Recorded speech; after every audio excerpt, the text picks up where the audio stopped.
కొరింథీయులకు రాసిన మొదటి పత్రిక 6వ అధ్యాయము 18, 19, 20 వచనాలు చదువుకుందాం, వినండి. జారత్వమునకు దూరముగా పారిపోవుడి. మనుష్యుడు చేయు ప్రతి పాపమును దేహమునకు వెలుపల ఉన్నది గాని జారత్వము చేయువాడు తన సొంత శరీరానికి హానికరముగా పాపము చేయుచున్నాడు. మీ దేహము దేవుని వలన మీకు అనుగ్రహించబడి మీలోనున్న పరిశుద్ధాత్మకు ఆలయమై ఉన్నది అని మీరు ఎరుగరా? మీరు మీ సొత్తు కారు, విలువ పెట్టి కొనబడిన వారు గనుక మీ దేహముతో దేవుని మహిమపరచుడి. మీ దేహము దేవుని వలన మీకు అనుగ్రహించబడి ఉన్నది. ప్రతి యవ్వనస్తుడు యవ్వన కాలంలో గ్లామర్ అంటారు. ఏంటంటే చాలా అందంగా కనపడతారు, చాలా ఆకర్షణగా కనపడతారు, చాలా బలంగా ఉంటారు, చాలా సామర్థ్యాలు కలిగి ఉంటారు. యవ్వన కాలం అనేది ఒక శ్రేష్టమైన సమయం ఒకని జీవితంలో.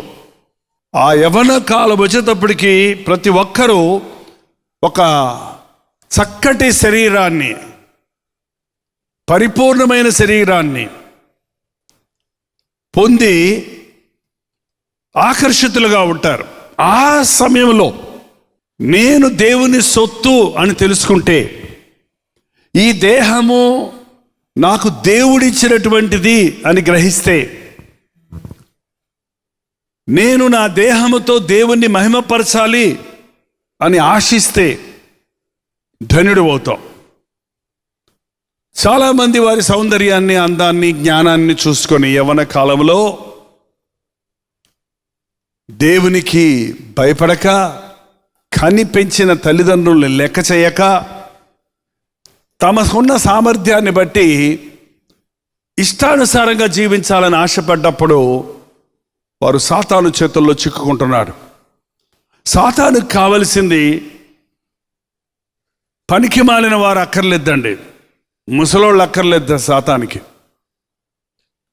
చిన్నపిల్లల్ని ఏం చేయలేడు సాతాను, పసిబిడ్డల్ని. కానీ యవ్వనస్తుల్ని కోరుకుంటాడు. యవ్వన కాలములో వచ్చేటువంటి ఆ ఉద్రేకాలు, ఆ యొక్క ఆశలు, ఆ యొక్క కోరికలు, ఆ ఇచ్ఛలు, వాటిని తప్పుదారి పట్టించడానికి, వాటిని మిస్యూజ్ చేయడానికి సాతానుడు యవ్వనస్తుల్ని ప్రేరేపిస్తాడు.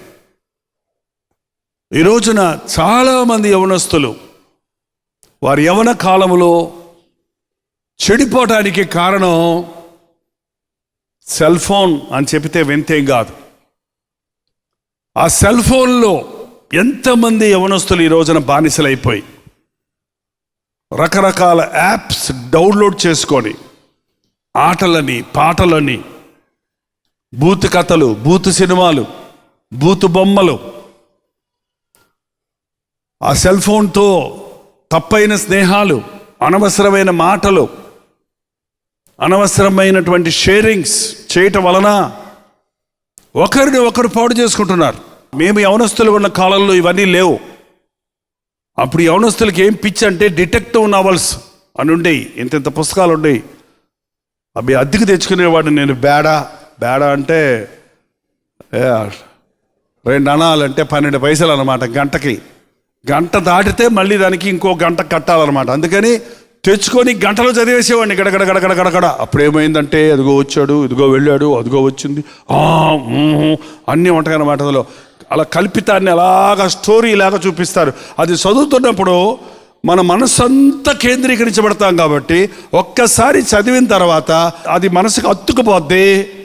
అలాంటి క్రైమ్, అలాంటి కపటము, యుక్తి, కుయుక్తి, సస్పెన్స్, అవన్నిటితో మైండ్ అంతా చెడిపోయేది. పాటల పుస్తకాలు తీసి చదివితే చదవలేకపోయేవాళ్ళం.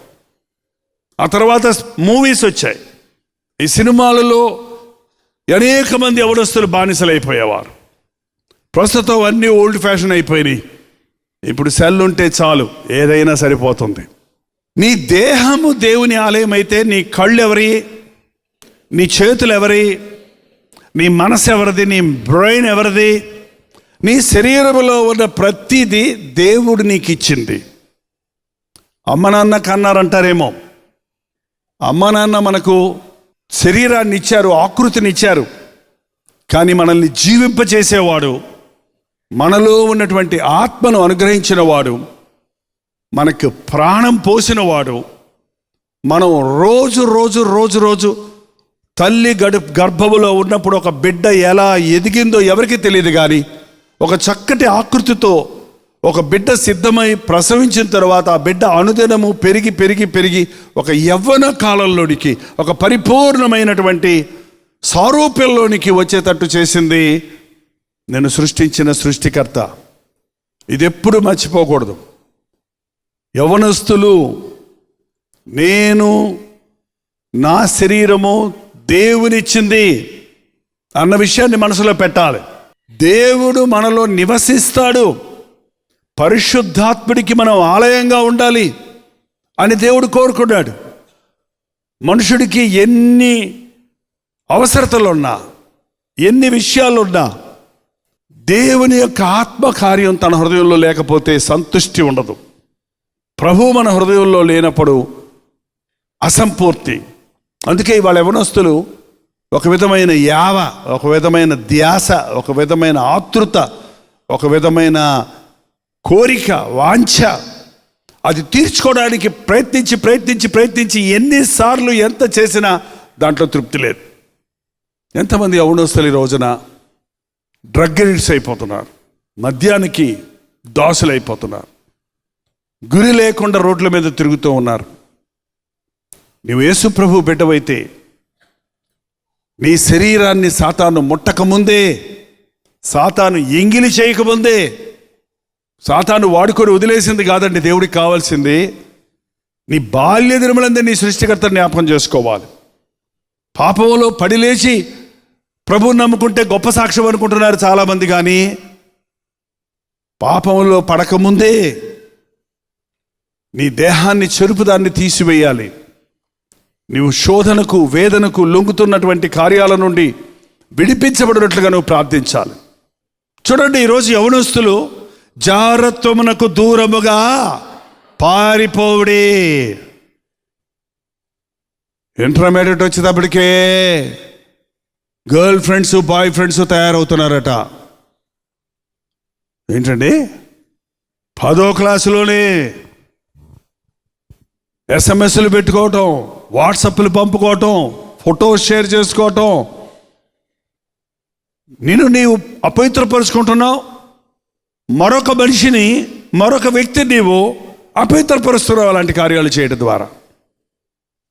యవ్వనేచ్ఛలు సర్వసాధారణం, కానీ వాటిని విడిచి పారిపోమ్మని బైబిల్ చెప్తుంది. తిమోతికి రాసిన 2వ పత్రిక 2వ అధ్యాయం 22వ వచనం చదవండి. తిమోతికి, నీవు యవ్వనేచ్ఛలను విడిచి పారిపోబో, పవిత్ర హృదయులై ప్రభువునకు ప్రార్థన చేయు వారితో కూడా. నీవు యవ్వనేచ్ఛలను పారిపోమంటున్నాడు. చూసారా, యవ్వనేచ్ఛలను వెట్టించి పాడిపోతావు, అవి నీతోటే ఉంటాయి. యవ్వనేచ్ఛలను విడిచి పారిపోము. ఎక్కడికి పారిపోవాలి? ఎక్కడికి సినిమా హాల్లో పోతే యవ్వనేచ్ఛలు విడిచి సినిమా హాల్లోకి వెళ్తే ఏం పట్టుకుంటుంది? ఏంటి, యవ్వనేచ్ఛలు విడిచి అవిశ్వాసాలు ఫ్రెండ్స్ దగ్గరికి వెళ్తే ఏం పట్టుకుంటుంది? యవ్వనేచ్ఛలు విడిచిపెట్టుకోవడానికే నేను ఇక్కడికి వచ్చాను అని చెప్పి అవిశ్వాసాల గుంపులోకి వెళ్ళి కూర్చుంటే, తాగుబోతులతో స్నేహం చేస్తే, పనిపాట లేని వాళ్ళతో స్నేహం చేస్తే ఎలా విడిచిపెట్టగలవు? వాటిని విడిచిపెట్టి ఎక్కడికి వెళ్ళాలట? ప్రభువునకు ప్రార్థన చేయు వారితో కూడా. ఎక్కడికి రావాలండి? ప్రభువుకు ప్రార్థన చేసే వారి దగ్గరికి రావాలి. ఒక యవ్వనస్తుడు మారాలంటే దేవుని బిడ్డల సమూహంలోనికి రావాలండి. మీరు మారాలి, మీరు దేవుని కార్యాలలో పాలుపొప్పులు పొందాలి, దేవుని చిత్తాన్ని ఎరగాలి, ఆయన ప్రణాళికలో దీవించబడాలి. ప్రభువునకు ప్రార్థన చేయు వారితో కలిసి కూర్చుంటే, కలిసి ప్రార్థన చేస్తే, కలిసి దేవుని వాక్యాన్ని ధ్యానిస్తే నీ జీవితంలో పాపం మీద, పాపపు పట్టు మీద నీకు విడుదల దొరుకుతుంది. యవనేచ్ఛలను విడిచి ప్రభువులకు ప్రార్థన చేయు వారితో కూడా నీతిని, విశ్వాసమును, ప్రేమను, సమాధానమును. నీతి అంటే ఏంటి? నీతి అంటే ఏంటి? యవనస్తుడు ఈ తప్పేంటి అంటారు చాలామంది యవనస్తులు. నేను ఒక్కడే చేస్తున్నానా? అందరూ చేయట్లేదా? సరదాగా సిగరెట్ తాగితే తప్పేంటి? సినిమాలకి వెళ్తే ఇందులో ఏముంది? కాలక్షేపానికి వెళ్తున్నావు, ఎంతమంది వెళ్తున్నారు, నేను వెళ్తే తప్ప, ఇదేమన్నా పాపమా అని ఆర్గ్యుమెంట్ చేస్తారు. చూడండి, ఒక అమ్మాయికి ఎలాగే చెప్తే, అమ్మా వెళ్ళొద్దమ్మా సినిమాకి, నరకానికి వెళ్ళిపోతావమ్మా అని చెప్పిందంట వాళ్ళ అమ్మ. ఆ అమ్మాయి పిచ్చి నవ్వి, నీకు ఏమన్నా పిచ్చమ్మా, సినిమా వాళ్ళు ఎంతమంది ఉంటారో తెలుసా నీకు? అసలే నువ్వు ఎప్పుడు సినిమాకి వెళ్ళావు? ఎంతమంది ఉంటారో సినిమాలకి, గుంపులు గుంపులు వచ్చిపోతుంటారు ఒక్కొక్క షోకి. అంతమంది నరకానికి వెళ్తే నేను కూడా వెళ్తానులే మమ్మీ, డోంట్ వరీ. అంతమంది నరకానికి వెళ్తే నాకు అంతమంది ఫ్రెండ్స్ ఉంటారు అక్కడ, నేను కూడా అక్కడికి వెళ్తాను అనుకుంటుందంట. పాపం నరకంలో కూడా ఫ్రెండ్షిప్ చేద్దాం అనుకుంటుంది. ఏంటంటే ఎంతమంది నీకున్నా నీ తప్పు చేసిన వాళ్ళందరూ కూడా మేము నలుగురు కలిసి వెళ్తాంలే నరకానికి, అక్కడ కూడా పేకాడుకుంటాంలే పని లేకపోతే, అక్కడ కూడా మేము గంజాయి తాగుతాంలే అనుకుంటారేమో. ఒకవేళ ఇక్కడే అండి నరకానికి పోతే ఎవడి బాధ వాడిదే. అక్కడ పళ్ళు కొడుకుట, ఏడ్పు ఉంటుంది, అక్కడ అగ్ని ఆరదు, పురుగు చావదు. నీ ఫ్రెండు నువ్వు పక్క పక్క వచ్చినా కూడా వందనాలు చెప్పుకోరు, హాయ్ అనరు, తూయి అంటారు. కానీ ఒకళ్ళ మీద ఒకళ్ళ బలి గోక్కుంటారంట. చెప్పకపోయావరా అప్పుడన్నా? చెబితే ఏం చచ్చావరా నువ్వు? ఇంత బాధ అనుకోలేదు కదరా నరకం అంటే. బుద్ధి లేదురా మనకి. పాస్టర్ గారు చెప్తే విన్నామా? ఎగతాలు చేశాం కదరా. ఇప్పుడు చూడరా, నీ కర్మ నా కర్మ అని టపాలు తళ్ళ కొట్టుకుంటారంట ఇద్దరు కలిసి. ఇక్కడ కాలితే ఒక అరగంటలో కాలిపోతాం, అక్కడ అట్లా కాదు. అగ్ని ఆరదు, పురుగు, మనిషి చావడు, కాలుతూనే ఉంటాడు. అది భయంకరమైన స్థలం, నవ్వటం కాదండి. నిజంగా నరకం యొక్క భయంకరత్వాన్ని ఎరిగిన వాడు ఈ లోకంలో క్రీస్తుకు తన హృదయం ఇవ్వకుండా ఉండడం. నీతి నేర్చుకోవాలి. నేను చేసే తప్పు అందరూ చేస్తున్నారు కాబట్టి తప్పు ఒప్పవుదండి. ఎక్కువ మంది ఒక మాట చేశారు కాబట్టి అది మంచి అనుకుంటే అది అజ్ఞానం. అది విశాల మార్గంలో పోయేవాళ్ళు అనేక మంది, ఇరుకు మార్గంలో పోయేవాళ్ళు కొందరే. ఇరుకు మార్గంలో పోవడానికి పోరాడు. యవ్వనస్తుడు యవ్వన కాలంలో క్రీస్తు కొరకు జీవించాలని తీర్మానం చేసుకుంటే, నీ యవ్వనేచ్ఛలు నిన్ను వెంటాడుతున్నప్పుడు, లోకాశలు నిన్ను వెంటాడుతున్నప్పుడు వాటిని విడిచిపెట్టి ప్రభు సన్నిధికి రావాలి. దయచేసి మీ యవ్వన బిడ్డలను దేవుని సన్నిధికి తీసుకొని రండి. చాలా చర్చెస్లో ఈ రోజున యవ్వనస్తుల్ని పట్టించుకోవటం లేదు.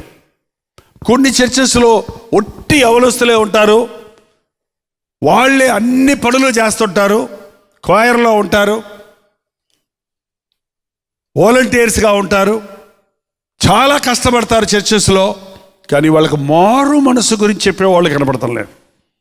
హృదయం మారకుండా మనం ఎన్ని మంచి పనులు చేసినా దేవునిది అంగీకరించడం. దేవుని కొరకు నువ్వు ఎంత చేసావు అన్నది ముఖ్యం కాదు, నీ హృదయం ఎలాగున్నదన్నదే ముఖ్యం. ఈ రోజున మారు మనసు లేని యవనస్తులు చర్చెస్లో ఉంటున్నారు. మారు మనసు లేని యవనస్తులు ఆలయాల్లో పెత్తనాలు చేస్తున్నారు, ఆలయ కార్యక్రమాల్లో పాలుపొప్పులు పొందుతున్నారు, స్కిట్లు వేస్తారు, క్వైర్లో ఉంటారు, మంచి వాయిద్యాలు వాయిస్తారు, ఆర్భాటం చేస్తారు. కానీ హృదయం మాత్రం మారదు.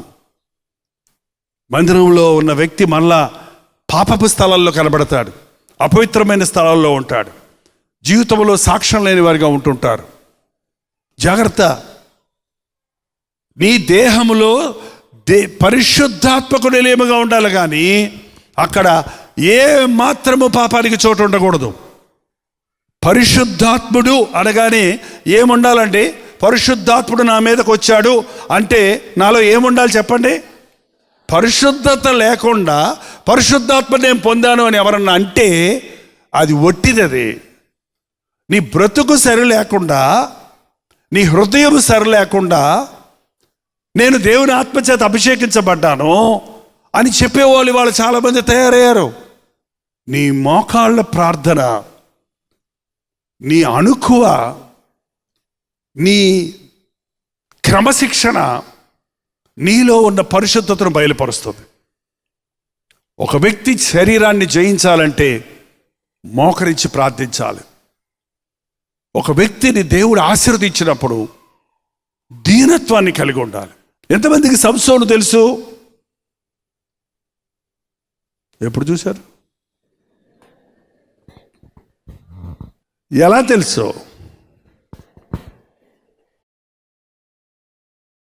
బైబిల్లో రాయబడినది సంసోను గురించి చదివితే, దాని గురించి ఆరా తీస్తే బాగా తెలుస్తుంది. సంసోను తల్లిదండ్రులు ఎవరండి? మనోహ దంపతులు. ఆమె పేరు రాయలేదు. మనోహ భార్య ఆమె పేరు.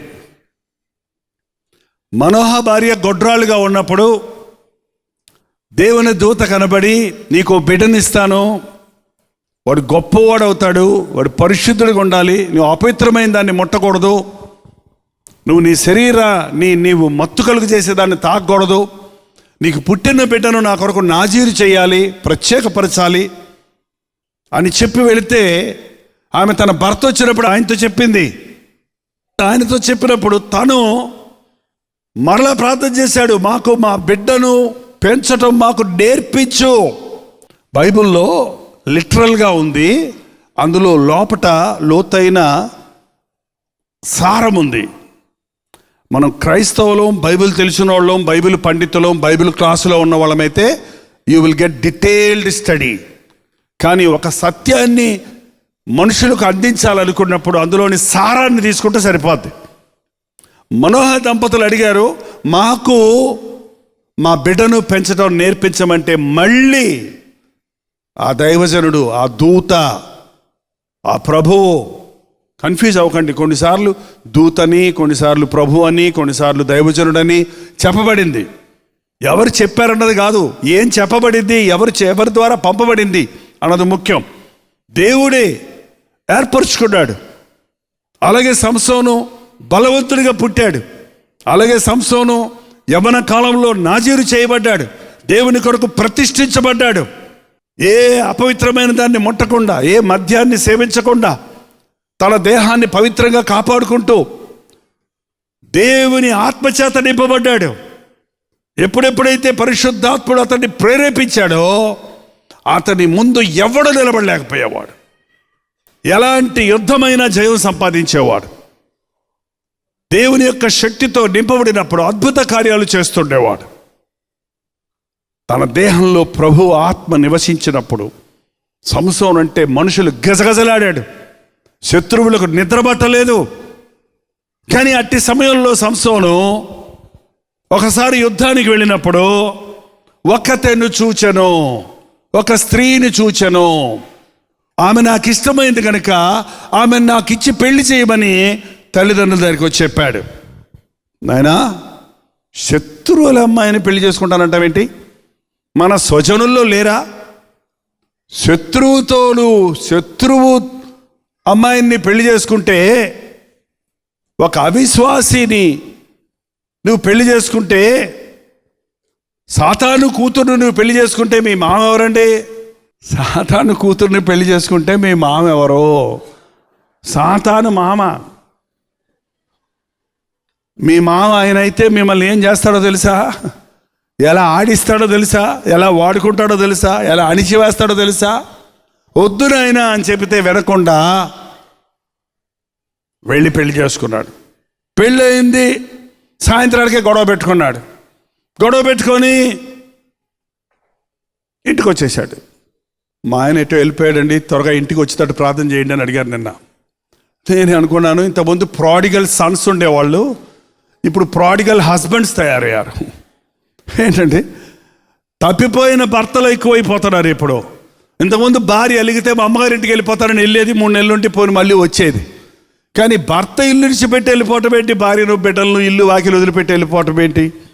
ఈ రోజున మనుషుడికి నెమ్మది లేదు, స్థిమితం లేదు, కుటుంబం యొక్క విలువ లేదు. ఒకసారి జతపరచబడిన తరువాత భర్త భార్యను ఎడబాయకూడదు, భార్య భర్తను ఎడబాయకూడదు. కానీ సంసోను ఒక్క తప్పు చేస్తే తప్పెంబడి తప్పు చేస్తూనే ఉంటాం మనం. తప్పుగా పెళ్లి చేసుకున్నాడు, తప్పుగా తిరిగి వచ్చేసాడు, మళ్ళీ కాసేపటి నా భార్య కావాలని వెళ్ళాడు. అంతలో వాళ్ళ మామ అన్నాడు, నాయన నువ్వు నిజంగానే అలిగి వెళ్ళిపోయావని, నీ భార్యని నీ స్నేహితుడికి ఇచ్చి పెళ్లి చేశాను, కావాలంటే మా రెండో అమ్మాయి ఎందుకు చేసుకో అన్నాడట. వాళ్ళకి ఎన్నైనా పెళ్ళిళ్ళు చేసుకుంటారు, వాళ్ళ తత్వం అది, వాళ్ళ కల్చర్ అది, వాళ్ళ పద్ధతి అది. కాబట్టి అతనికి ఏమీ తప్పు అనిపించలేదు అది. కానీ సంసోను జీవితంలో కోరుకున్నది దొరకలేదు, దేవునికి దుఃఖపరిచాడు, దేహాన్ని పాడు చేసుకున్నాడు. అప్పటి నుంచి మనసులో స్థిమితం లేదు. దేవుడిని మహిమపరచవలసిన సంసోను దెలీలా దగ్గరికి వెళ్ళి బానిస అయిపోయాడండి. ఒకసారి చూడండి 16వ అధ్యాయం న్యాయాధిపతుల గ్రంథం 16వ అధ్యాయం 16వ వచనం అండి. ఆమె అనుదినము మాటల చేత అతనిని బాధించి తొందర పెట్టుచున్నందున అతడు ప్రాణము విసిగి పారిపోయాను. అనుదినము మాటల చేత అతని బాధించి తొందర పెట్టుచున్నందున ప్రాణము విసికి ఆమెను విడిచి పారిపోయాను. తెలియదా జారత్వము నుండి దూరముగా పారిపోవుడి అని? పాపం విడిచి పాపమునకు దూరముగా పారిపో అంటే పాపం దగ్గరికే వెళ్తున్నాడు. ఆ స్త్రీ అతన్ని చంపడానికి చూస్తుందని తెలిసింది అతనికి. నీ బలం ఎందులో ఉందో చెప్పవా, నీ బలం ఎందులో ఉందో చెప్పవా అని లాలల మాటలతో లాలిస్తే, ఆ తాళ్ళు పెట్టి కడితే పోద్ది, ఈ తాళ్ళు పెట్టి కడితే పోద్ది అని 1కి 2 సార్లు చెప్పాడు, 3 సార్లు చెప్పాడు. అలా కట్టేసి ఇదిగో ఫిలిష్తీయుల మీద పడుతున్నాడంటే ఎట్టనగానే తాళ్ళని తెగిపోయినాయి. అరే ఫిలిష్తీయులు నా మీద రెచ్చగొడుతుంది ఈమె అని తెలుసుకోవచ్చు కదా. నా బలం ఎందుకు నీకు? నేను దేవుని మీద కలిగి ఉన్న విశ్వాస విషయమై నీకెందుకు? ఇది నన్ను హాని చేస్తుందని తెలుసుకొని ఆమెను విడిచిపెట్టాలి కదా. మళ్ళీ అక్కడికి వెళ్తున్నాడు. ఒకరోజు ఏమందో తెలుసండి, 15వ వచనం చదవండి. అప్పుడు ఆమె, నా యందు నీకు ఇష్టం లేనప్పుడు నేను నిన్ను ప్రేమించున్నానని ఎందుకు చెప్తున్నావు? ఇదివరకు నీవు నన్ను ముమ్మారు ఎగతాళి చేస్తావని ఈయన రోజు చెప్తున్నాడంట ఆమెకి, ఐ లవ్ యూ అని. ఏంటండి, నా మీద నీకు ప్రేమ లేనప్పుడు ఎందుకు రోజు ఐ లవ్ యూ అంటూ నా ఇంటికి వస్తున్నావు, నా దగ్గరకు వస్తున్నావు, నన్ను ఎందుకు ఎగతాళి చేస్తున్నావు, నేను అడిగిన దాన్ని ఎందుకు చెప్పటం లేదు అని విసిగిస్తుంది మాటలతోటి. ఏంటండి, 1కి 2 సార్లు ఆమె విసిగించి బాధ పెట్టినప్పుడు మళ్ళీ ఆమె దగ్గరికి వెళ్ళి నేను నిన్ను ప్రేమిస్తాను, అవును నిన్ను ప్రేమిస్తాను, లేదు పా అని వచ్చేయచ్చు కదా. నీతో నాకేంటి, నేను దేవుని బిడ్డను, బుద్ధి లేక నేను తప్పడడిగేశాను, ఇక చాలు నేను ఈ పాపంలో కొనసాగను అని ఆ జారత్వాన్ని, ఆ వ్యభిచారాన్ని, ఆ శరీరేచ్ఛలను విడిచిపెట్టి ప్రభు పాదాల దగ్గరికి పరిగెత్తుండొచ్చు కదా. దానికి బదులు అక్కడే కూర్చున్నాడు. ఆమెమో రోజు ఇసుకిస్తూనే ఉంది, ప్రేమిస్తానంటున్నావు, ఎక్కడ చెప్తున్నావు, అలుగుతుంది, బెదిరిస్తుంది, జడిపిస్తుంది. ఆ మాటలు తట్టుకోలేక ప్రాణం విసిగిపోయింది వెనక్కి.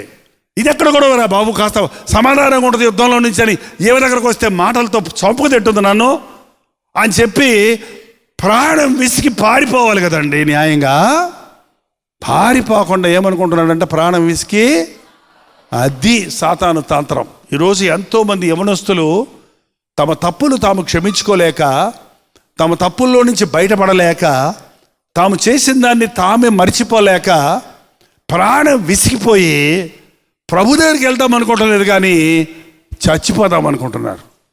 లేకపోతే మళ్ళీ కాస్త తాగి మళ్ళీ ఇంకో తప్పు చేసి ఆ బాధను, ఆ యొక్క పోరాటాన్ని, ఆ యొక్క ప్రేరేపణలో అణిచేసుకుందాం అనుకుంటున్నారు. ఎంత అజ్ఞానం అది. ఇప్పటికే ఇక్కడ ఉన్న యవనస్తులు ఎవరైనా ప్రాణం విసిగిపోయి ఉంటే, జీవితంలో విసిగిపోయి ఉంటే, ఏమీ సాధించలేదని బాధ కానీ, పాపానికి చోటిచ్చాననే వేదన కానీ, బ్రతుకులో నేను సరిలేని అనే దుఃఖం కానీ మీలో ఉంటే ప్రభు దగ్గరికి రండి, పశ్చాత్తాపడండి. నా ఎద్దుకు వచ్చేవారు నేను ఎంత మాత్రమో తోసివేయనన్నాడు. సంసోను గనుక మోకాళ్ళ మీద పడి ప్రార్థించుంటే అతని జీవితం మరోలా ఉండేదండి. దేవునికి దూరం అయిపోయినప్పుడు మూడోసారి తనకు నిజంగా ఎక్కడుందో, నా తల వెంట్రుకలు నాజీరు చేయబడలేదు, పడ్డాను, తల వెంట్రుకలు కట్ చేయలేదు, నాకు అదొక నిబంధన చేసుకున్నానన్న సంగతి చెప్పేస్తే ఆమె నిద్రపుచ్చి తొడ మీద తల వెంట్రుకలు కత్తిరించేసి, ఇదిగో ఫిలిష్తీయులు నీ యొద్దకు నీ మీద పడుచున్నారు అని చెబితే సంసోను ఏం చేశాడో చూడండి.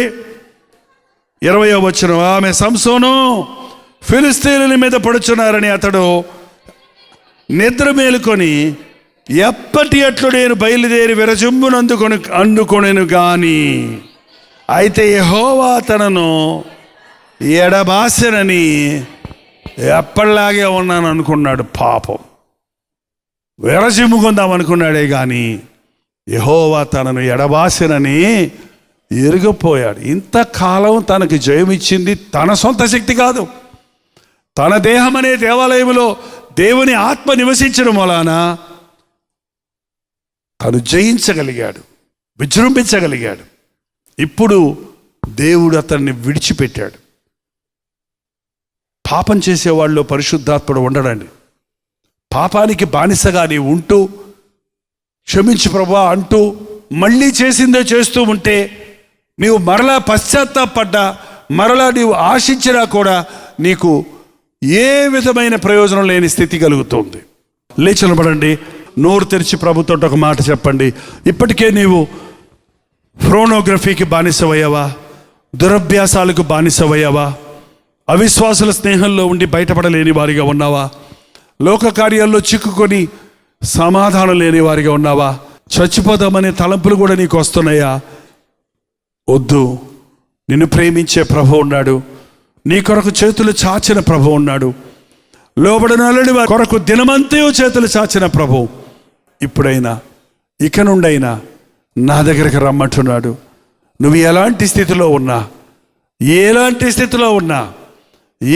స్థితిలో ఉన్నా ప్రభు నిన్ను సిద్ధంగా ఉన్నాడు క్షమించడానికి, నిన్ను నూతనపరచడానికి సిద్ధంగా ఉన్నాడు. ప్రార్థన. పరిశుద్ధుడా, ప్రేమగల తండ్రి, ఒక్కసారి మమ్మల్ని చూడు నాయన. నీ చేత ప్రేమించబడిన యవనస్తులు చూడయ్యా, నీవు ఏర్పరచుకున్న యవనస్తులు చూడయ్యా, నీవు తల్లి గర్భములోని నియమించుకున్న నీ బిడ్డలు చూడు నాయన. నీ రక్తధారలను ప్రోక్షించిన ఆయన మా శాపాన్ని కొట్టేశావు కనుక నీ రక్షణ భాగ్యం మాకు దయచేయి తండ్రి.